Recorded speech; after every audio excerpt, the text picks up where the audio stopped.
The telenovela under the name Political Revenge seems to have no end in Poland. Adam Bodnar's ministry this time wants to hold former Polish Prime Minister Mateusz Morawiecki accountable for deciding to hold a mail-in election during the global COVID-19 pandemic when we were all in isolation.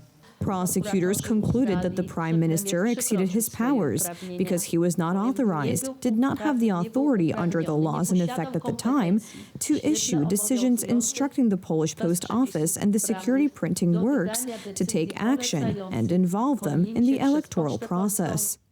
Mateusz Morawiecki announced on our air that he himself intends to waive his immunity because he does not regret anything, and the Constitution clearly indicated the date by which the presidential elections in Poland had to be held. Revoke, prosecute. I, by the way, will very willingly waive my immunity because I do not want to hide behind any immunity. And on the fundamental issue, I am confident that the truth will defend itself. I was simply executing the Constitution at the time, the provisions of the Constitution. The COVID-19 pandemic paralyzed the whole world, especially at its beginning. No one saw the scale of the threat we were facing. Therefore, due to the exceptional situation, the United Right government at the time decided to hold elections by mail. It should be made clear, neither in Poland nor in the world has there been a major crisis for many years. The coronavirus pandemic is a great threat to everyone, even to the richest countries.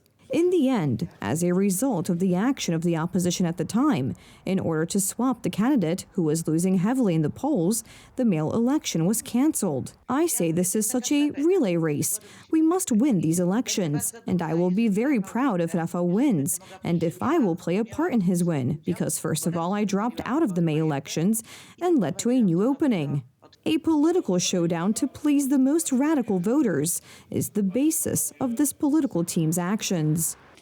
Prosecutions of the opposition and notorious violations of the law have become our sad reality, and all this is colored by the rhetoric of the supposed restoration of the rule of law in Poland. With all this fighting democracy, every day democracy is declining, while fighting is increasing.